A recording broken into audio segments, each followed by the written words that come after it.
Então, a segunda parte do poço quadrado assimétrico, né? Assimétrico, né? Tranquilo? Então, a gente tem o seguinte, uma coisa também importante é a gente ver a separação entre níveis adjacentes. Então, vamos analisar aqui para o poço quadrado assimétrico, poço quadrado infinito, porque não vai fazer diferença na verdade se é assimétrico ou não. Separação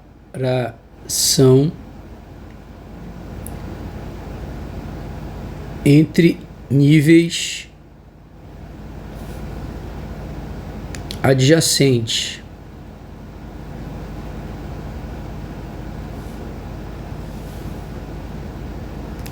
Nesse caso, o que a gente tem é o seguinte, então, eu tenho uma coisa assim,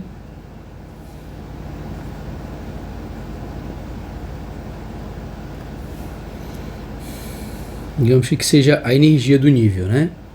Então, o nível mais baixo que você tem de energia, digamos que fosse a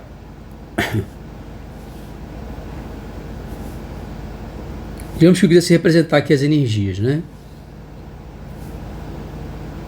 Então, o nível... Aqui não quer dizer nada, é só o nível de energia, né? Então, tem o nível 0. Vou ter que colocar uma cor aqui, senão alguém vai pensar que é o... Tem alguma coisa com um plano, né? Um plano nenhum aqui, só estou representando os níveis de energia, né? Ok. Então, se aqui é o 0, primeiro que eu não tenho energia 0, né? Então, não tenho nenhum nível em 0, ok? O primeiro nível, o nível mais baixo já é aqui, ó. Então, assim, eu não tenho um nível de energia 0, né? Então, primeira observação. Agora, qual é a diferença entre dois níveis de energia, né? Tenho aqui o nível E1, aí depois eu vou ter o E2, eles estão igualmente espaçados? Vamos ver isso, né? Bom, se eu tenho... Quem é o nível EN? Então vamos ver esse espaçamento entre os níveis, né? Então a fórmula é essa aqui, ó. Opa! A fórmula é essa daqui. A fórmula é essa daqui. Ok. Então vamos ver quem é o espaçamento entre níveis adjacentes. Aí, quem é então no N mais 1?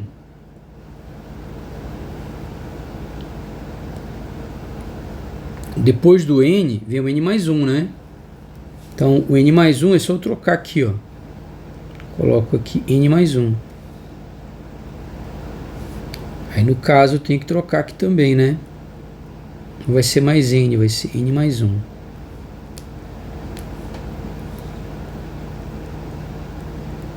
Então a diferença entre níveis adjacentes vai ser a variação aqui entre dois níveis, a variação de energia entre dois níveis adjacentes vai ser EN mais 1 menos EN.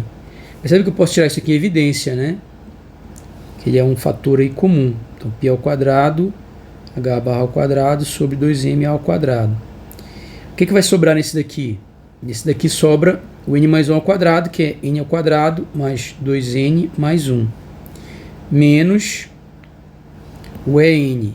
Tirando isso aqui em evidência, só sobra n quadrado. Então quer dizer que vai ser o seguinte, 2n mais 1 vezes π ao quadrado, h ao quadrado sobre 2m ao quadrado. O que é isso aqui? É o E1, né?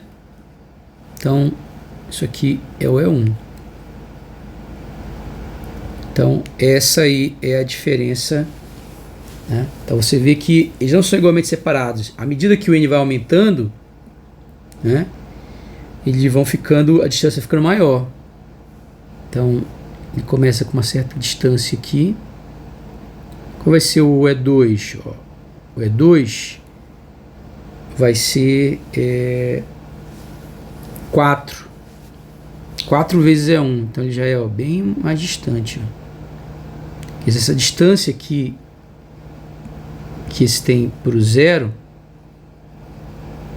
esse daqui é 4 vezes maior, né? Então aqui é o E1, a distância, digamos, aqui é o zero. Essa distância aqui é o E1. Agora, a distância para o zero desse daqui é 4 vezes E1. É 4. É isso? Vai ficar 2 ao quadrado, né? 4, certo? Então é sempre isso, ó. Ou seja, a diferença, isso daqui, sempre é o que? 2n mais 1. No caso aí como n é igual a 2, 2 vezes 2, 4 mais 1. Aliás, aqui é pro de cima, né? É a diferença pro de cima. Então, na verdade, que seria... que no caso seria 1, né?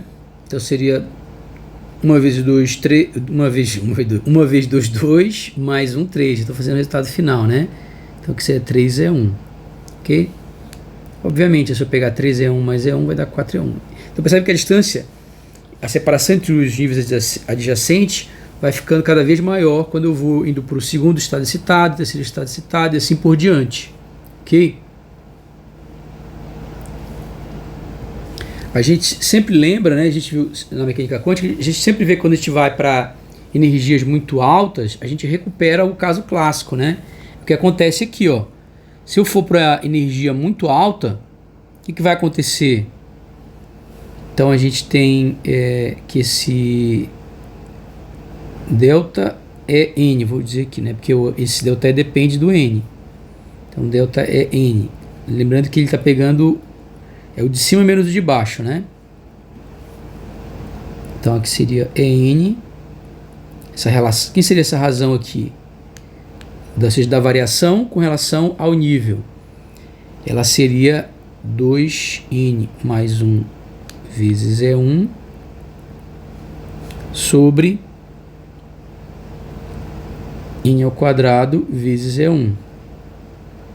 Posso cortar aqui, né? E aí isso aqui seria 2 sobre n mais 1 sobre n quadrado. Agora, no caso aqui que a gente está querendo ver, né? Que é quando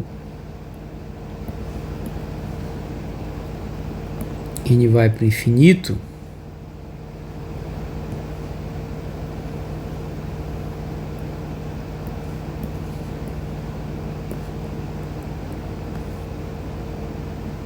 obviamente isso aqui vai para zero, isso vai para zero, isso dá zero, ok? Então quer dizer que, ou seja, a diferença entre níveis, ela desaparece, e aí volta a ser contínuo, né? Então se eu tenho uma energia muito alta, aí ela vai, ela tende ao caso clássico, né? O que sempre acontece, né? Aqui na quântica. Bom, uma outra coisa importante é como é que são esses estados estacionários, né? Então, os autoestados, nesse caso, simplesmente são funções reais, né? A valores reais. Então, bem simples, ó. Para esse posto de potencial infinito, assimétrico, eu tenho aqui, quem é o estado fundamental? Ele é, né? Ele é A, ele é raiz de 2 sobre A, seno de n π x sobre A, o n é 1. Lembra que quem é o período? O período quando você quer saber o período de uma função, você tem que escrever o argumento 2πx sobre esse período, né? No caso, para a gente esse período aí, né? Vou colocar uma letra P aqui de período. Então quer dizer que eu comparando, aqui é πx sobre A. Corta aqui, corta aqui, corta aqui, né? Isso aqui é lá do ensino médio, você aprende isso, né? Então a gente conclui que o quê? Que o período aí ele tem que ser 2A. Então quer dizer que essa função, o período dela é aqui, ou seja, ela faz isso daqui, ó. Isso aqui é matemática, tá? Tô indo que é a aula de matemática que você estuda lá no ensino médio, né? Ok, então significa que ela fica assim, ó. Então esse aqui é o estado fundamental, ok? Então só lembra de cima 6, 2πx sobre o período. Então esse aqui, ó, seria o estado fundamental. Esse aqui seria o estado fundamental, né?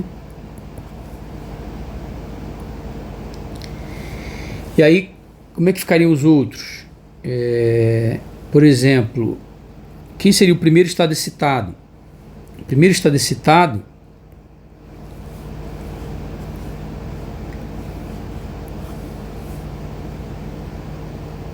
seria... Percebe que eu não tenho nenhum nó aí, né? Isso aqui não conta, tá? O nó é só dentro da região. Isso aí na fronteira não conta.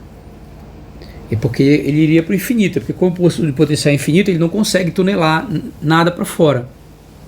Aí por isso que ele toca no zero. Mas isso não isso daí não é nós, né? Os nós é o que ele cruza dentro, né? Porque nas extremidades ele vai para o infinito, né? Ele só não está indo para o infinito aí porque o potencial, como ele é infinito, ele não deixa tunelar nada, ok? Aí é uma questão simplesmente dessa condição de contorno ser um potencial infinito, é só por isso. Isso aqui não significa nós, tá? Então não tem nós aqui, zero nós. Agora, se eu pego o primeiro estado excitado, que é o estado fundamental, né? Fundamental. Então, o estado fundamental, ele já vai ser uma coisa assim, né? Aqui, como a gente viu, é A, né? A partícula tem que estar nessa região. Então, isso aqui é seno de 2πx sobre A. Aí você volta lá naquela, né? Segundo ano do ensino médio, né? Que você aprendeu lá no segundo ano do ensino médio. Como é que você aprendeu lá no segundo ano do ensino médio? Você pega, o macete é sempre esse, 2πx sobre o período. No caso aí é o comprimento de onda, né? Vou colocar assim, pronto. Estou fazendo exatamente como o pessoal ensina lá no ensino médio, né? Mas aqui, o nosso caso é o lambda aqui. Esse é o macete, esse aqui é 2πx sobre lambda. Aí você compara com isso aqui, ó. 2πx sobre A. Esse argumento sempre tem que ser isso aí, né? Ok. Então, ó, comparando, eu corto aqui, aqui, né? Isso aqui é matemática, né? Aqui. Então o lambda é igual a A. Beleza, então o lambda é igual a, então quer dizer que ela é assim, ó. Lembrando que esse da extremidade não conta, porque ele só não está indo para o infinito porque as barreiras são infinitas, né? Aí ele não consegue tunelar nada, então só tem um nó, que é esse aqui. Então o primeiro estado excitado, ele só tem um nó. Primeiro, como a gente viu, né? É sempre o primeiro estado excitado é um nó, e por isso o segundo estado 2 nós, primeiro estado excitado. Eu não vou ficar fazendo isso infinitamente, né? Vou fazer só mais um aqui. Como é que seria o segundo estado excitado? O segundo estado excitado seria o 3, que é raiz de 2A seno de 3πx sobre A. Aí volta lá para a aula do ensino médio, né? Como é que você aprendeu lá no ensino médio? O argumento ele tem que ser 2πx sobre lambda, né? Que é o número de onda aqui, né? Isso daqui é igual a 3πx sobre A. Aí eu corto aqui, corto aqui, corto aqui, corto aqui. Aí a gente conclui que o lambda é 2A sobre 3. Agora, o que é 2A? Isso aqui é o segundo estado excitado.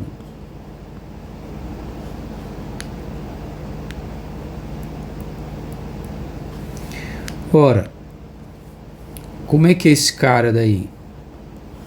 Então, quer dizer que 3 vezes o lambda é 2A. Então, 2A, tá aqui o A, digamos, o poço. 2A é aqui, digamos, 2 vezes o tamanho do poço. Diminuiu aqui o poço, vou colocar para ficar parecido com os outros desenhos. Eu coloquei mais largo aqui o poço, né? Então, vou pegar aqui, ó, A, e aqui 2A.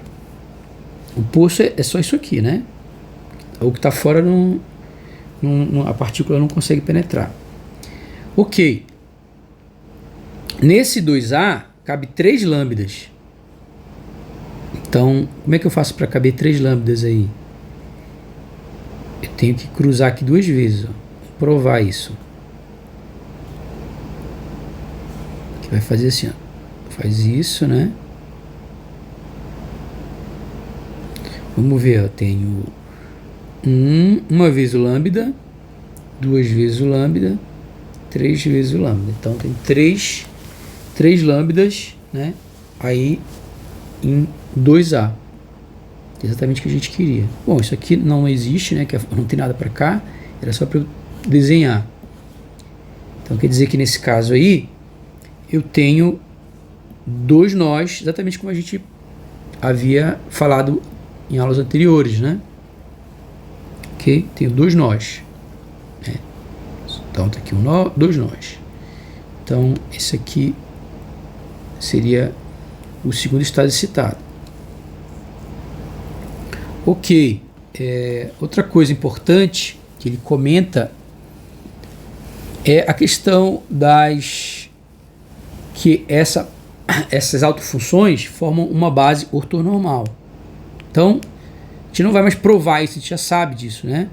As autofunções, como a gente já provou, elas formam uma base ortonormal. Isso significa, então, que essa base aqui, quem era a base? Raiz de 2A seno de nπx sobre A é ortonormal. Ou seja, então, obrigatoriamente, a integral de 0 a A de psi n de x complexo conjugado ou conjugado complexo psi n x de x, isso tem que dar o delta de Kronecker, obrigatoriamente. Vou colocar mn, né? Esse produto escalar, né? Lembrando que isso aí é o produto escalar de 2 funções de base.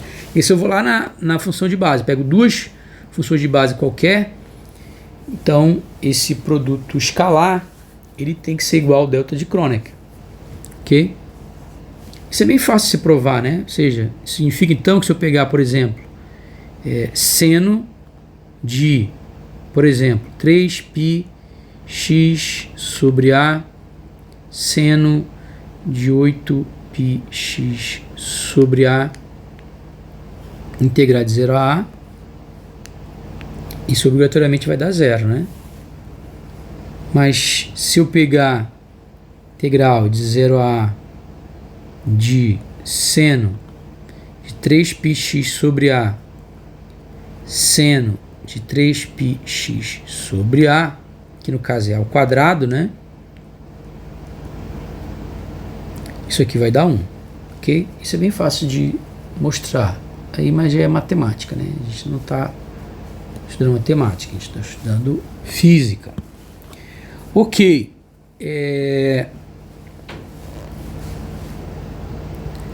Como é que a gente monta a solução geral, né? Solução geral. Então, a solução geral, a gente sabe que ela é, né, da equação de Schrödinger, da equação de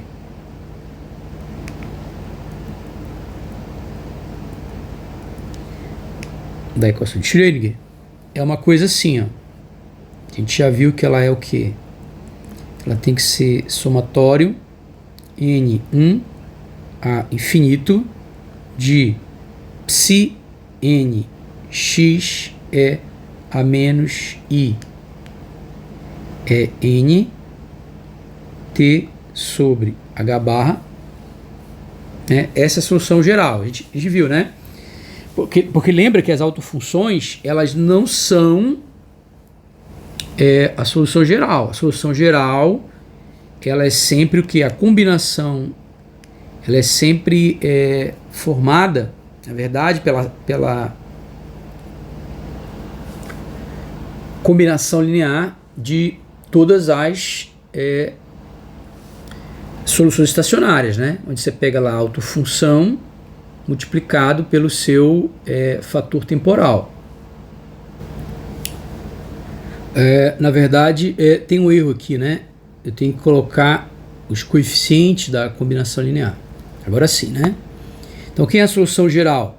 A solução geral é a combinação linear das soluções estacionárias.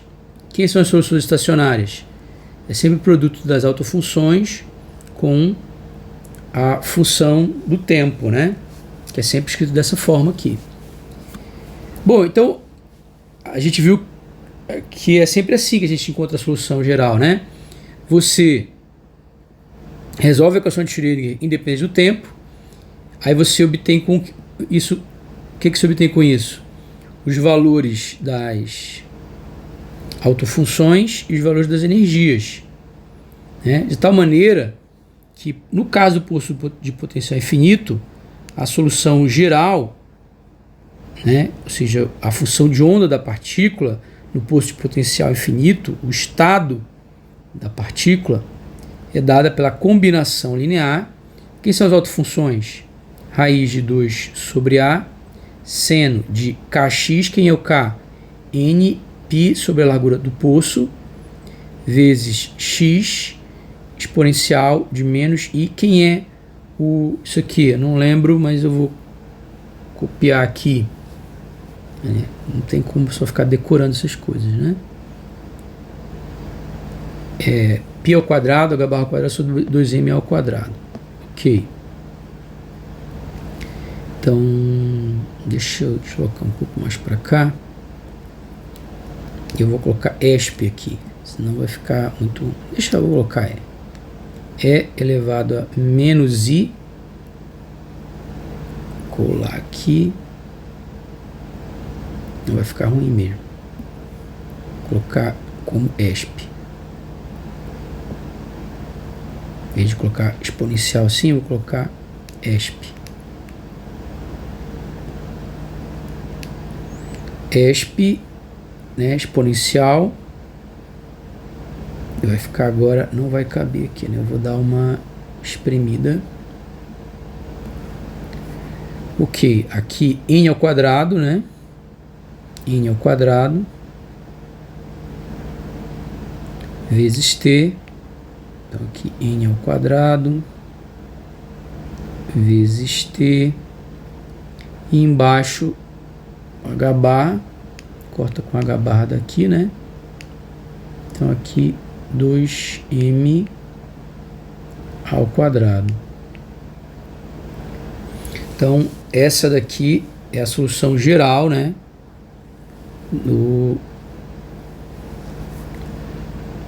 da função de onda de uma partícula no posto de potencial infinito. Poderia ter jogado já esse raiz 2 para fora aqui, né? Eu vou jogar ele para fora. Constante aqui para quê? Opa.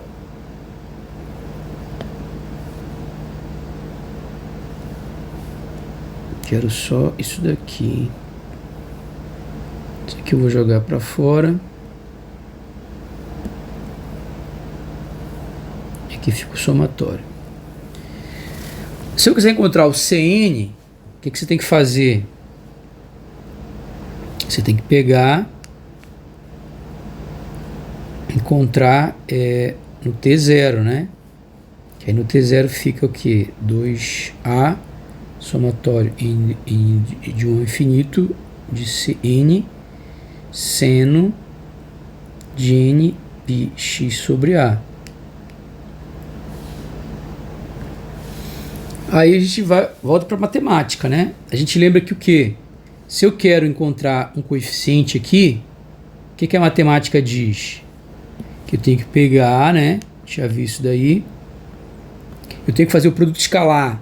Pego a companheira aqui dele, ó. Tem que pegar a companheira dele e fazer o produto escalar com o vetorzão, né?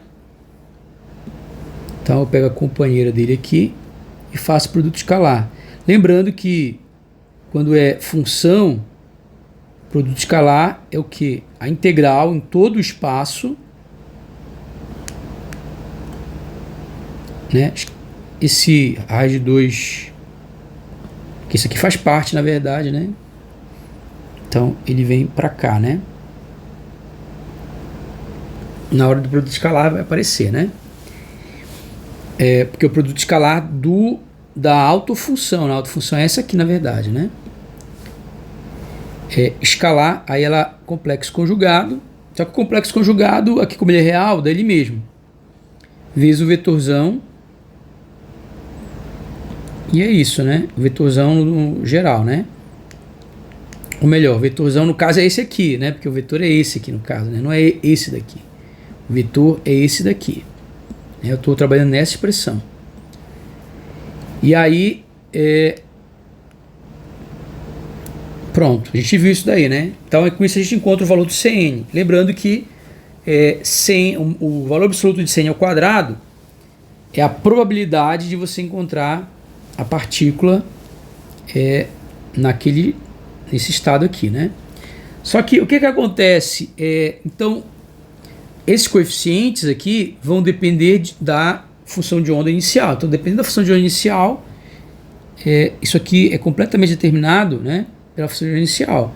Então, para cada função de onda inicial que eu tiver, essa função de onda no tempo t vai ser diferente, né? Então, isso a gente já viu, né? E aí, uma outra coisa que ele ressalta é a questão da energia de ponto zero.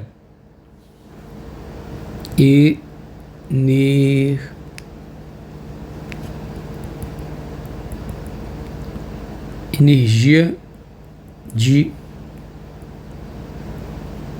ponto zero. Então, o que é a energia de ponto zero?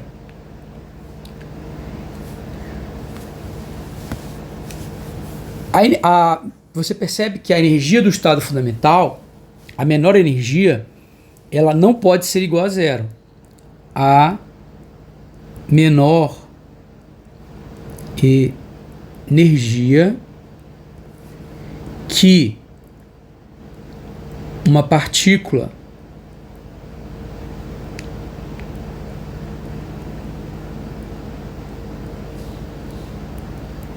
dentro do poço pode ter a gente viu, né? É a energia do estado fundamental. Ela não pode ter, a melhor energia que ela pode ter é essa aqui, ó. Então, essa é a nossa energia do ponto zero, né? Então, a energia do ponto zero é a energia do estado fundamental.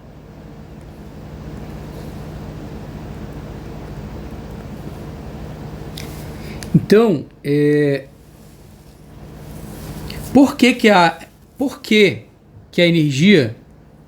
Porque a energia do ponto zero, no caso a energia do estado fundamental, né? Energia de ponto zero,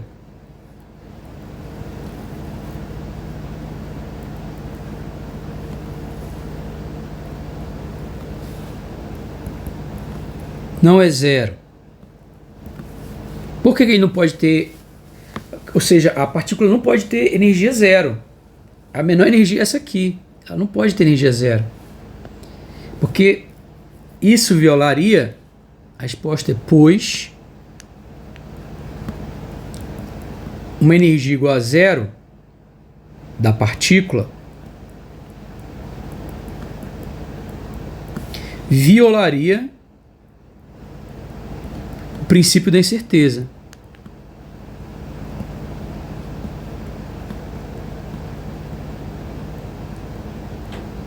Por quê? Bom, a partícula está confinada no poço.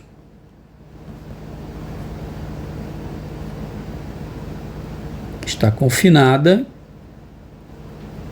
ao poço.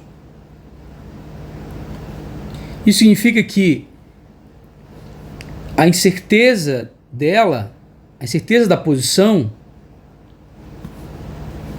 tem que ser da ordem da largura do poço. Porque eu sei que ela não pode estar fora. Então, ela, em algum ponto dentro do poço ela está. Então, a incerteza tem que ser algo da ordem do poço, né? Ela pode... essa incerteza, ela, na verdade, ela é mais ou menos aí dessa ordem do poço. Porque ela está aprisionada no poço, né? Então, só que isso aqui implica que o quê? Isso implica que a incerteza no momento tem que ser da ordem, porque quem é o produto da... O princípio da incerteza diz que o quê? Que esse produto tem que ser algo da ordem de H barra, né? Ele tem que ser maior do que ou igual a H barra sobre 2. Então isso implica que isso aqui tem que ser algo da ordem, né? Aqui proporcional a H barra sobre ΔX, que no caso aqui é H barra sobre A. Se eu fizer... Se eu...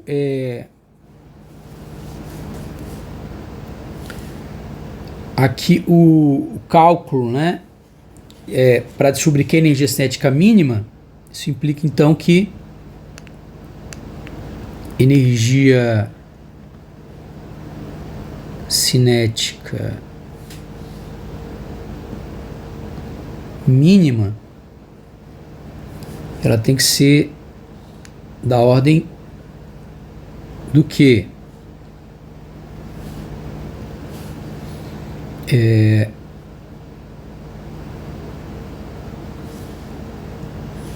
Momento ao quadrado sobre 2m, né? Que vai dar H barra ao quadrado sobre 2ma, né? Que está exatamente de acordo com o que a gente havia previsto, né? Que a menor energia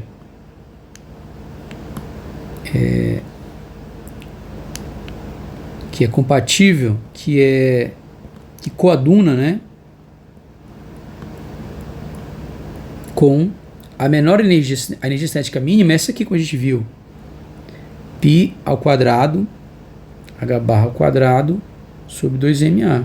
Exatamente como ao quadrado, desculpa, aqui seria ao quadrado, né? Porque é momento ao quadrado sobre 2m. Então, significa que essa energia mínima, você precisa garantir sempre uma mobilidade mínima, né? Porque né, o que acontece se nós soubermos com precisão se a energia vai para zero, o que acontece? A partícula está parada, né? Se a energia cinética dela vai para zero, ela está parada. Então o momento é muito bem definido. Um momento bem definido, né, seria zero. Logo, isso significaria que a incerteza na posição iria para o infinito, mas a incerteza da posição não pode ir para o infinito, é um absurdo. Entendeu? Então significa que o princípio da incerteza, ele impõe uma mobilidade mínima, né? Então isso aqui implica que o princípio da incerteza aí vai impor, né, uma mobilidade mínima. A partícula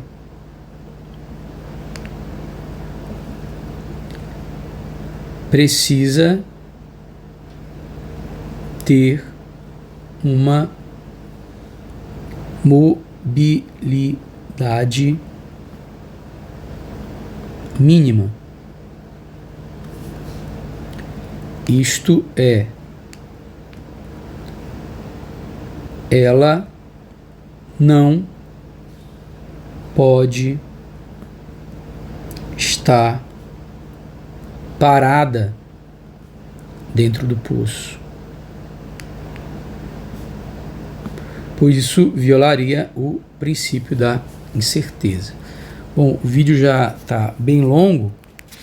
Ainda no material ele mostra o que? Ele joga essa fórmula, né, considerando uma partícula de massa muito grande, né?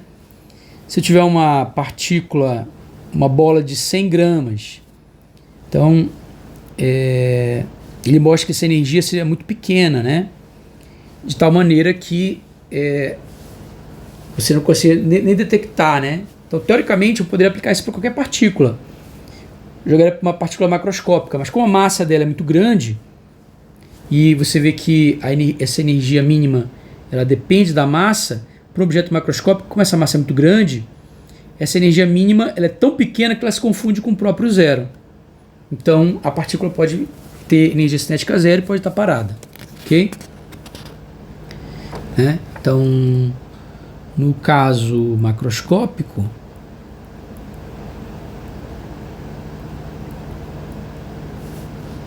M tá assim, tende ao infinito, né? Porque ele é muito grande.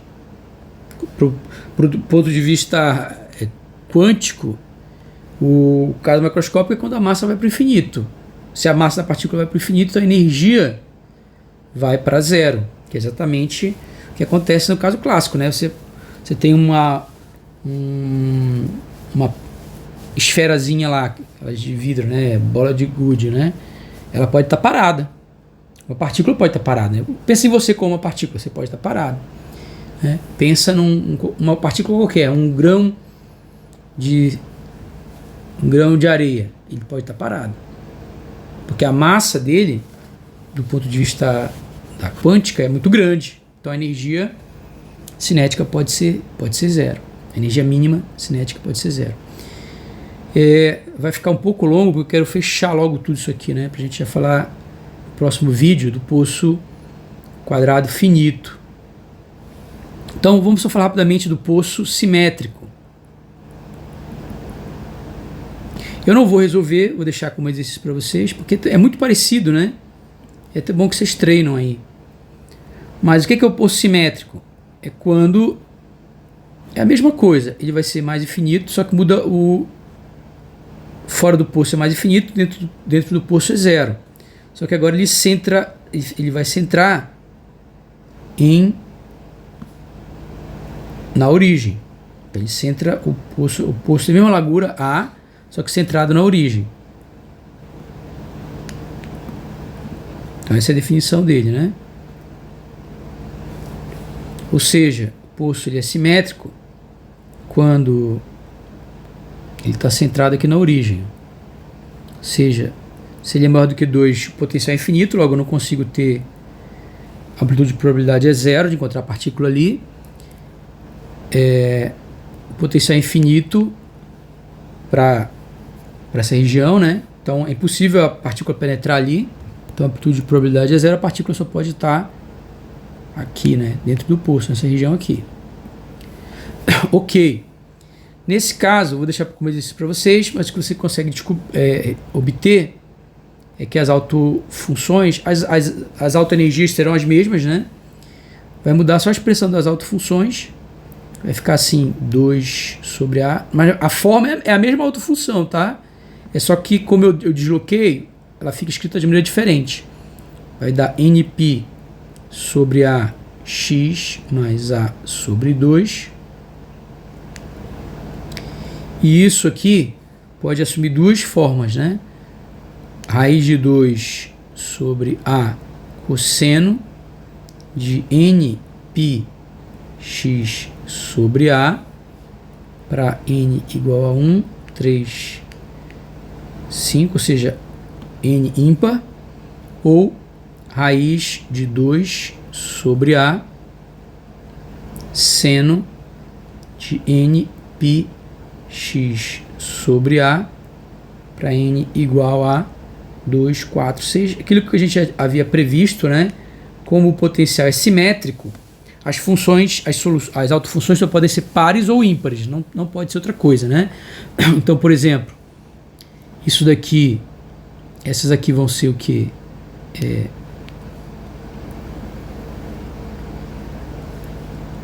Autofunções pares, né? E isso aqui serão autofunções ímpares, né? É como a gente já tinha falado, né, em aulas anteriores. Toda vez que o potencial ele é um potencial simétrico, isso implica que as autofunções são obrigatoriamente pares ou ímpares. Tá? Elas não podem ser outra coisa, elas têm que ser ou pares ou ímpares. Bom, e é isso. Com isso a gente finaliza o poço de potencial infinito. No próximo vídeo nós falaremos sobre o potencial de poço quadrado finito.